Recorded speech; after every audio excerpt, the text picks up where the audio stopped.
Dr. Trump, how are you? How are you? How are we doing? Dr. Trump, you're the doctor that we need to heal America. Amazing, Michael. It's been like an amazing period of time. And I'm in Iowa right now. In fact, I'm going to make a speech in about 9.2 minutes. But I said I have to take Michael before I get up. I have to speak to you. You've been so supportive, and I want to thank you, Michael. Well, I wish I could say the same about my fellow, let us say, travelers in the conservative universe. I don't know what they're thinking. You're the only hope we have. Everyone I know who's worth anything in the world, and doesn't matter whether they're rich or poor, worth something in terms of brains, is going to vote for you, loves you. Now, I personally, Don, will have to ask you, is Iowa that important? Well, I think psychologically it is. I mean, I've seen it. Now, actually, for 16 years, they haven't picked the winner, when I always tell them that. You haven't picked a winner in 16 years. Come on, folks, you got to pick a winner this time. But I will say that for me, you see what's going on in New Hampshire. I have a 28-point lead in the last poll that came out about an hour ago. A 28-point lead. I never even heard of a lead like that. That sounds like an incumbent president running against like nobody. But well, of course, but New Hampshire may be more representative of a certain population of America, in my opinion, Donald. And I'm not denigrating the good people of Iowa. Believe me, I'm on 3 stations in Iowa. But we're living in a different America than it was in 1820.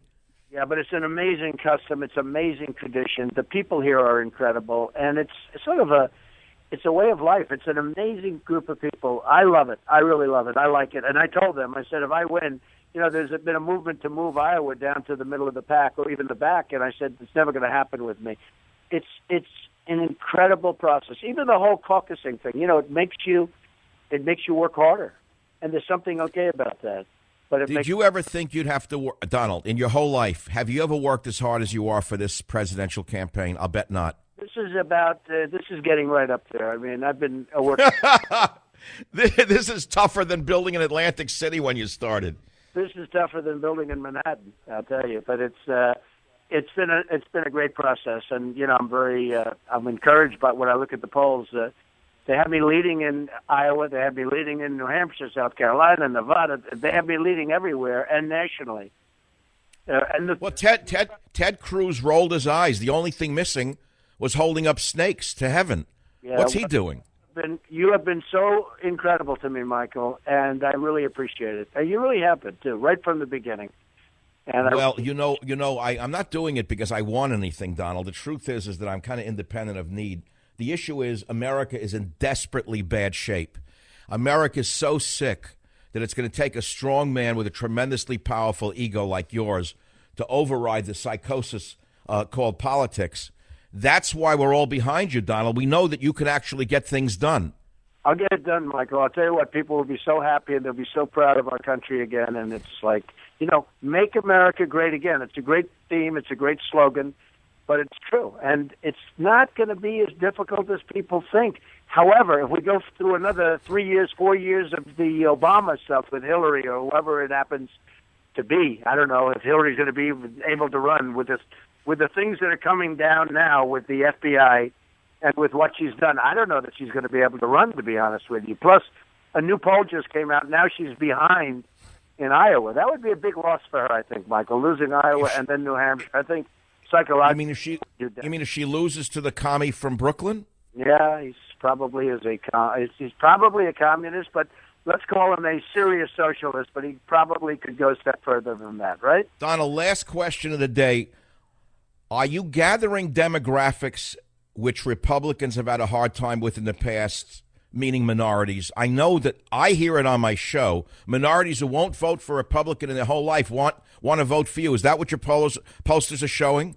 I think so. And in fact, yesterday in the New York Post, there was a big article where I'm leading with Hispanics and people that are in the country legally.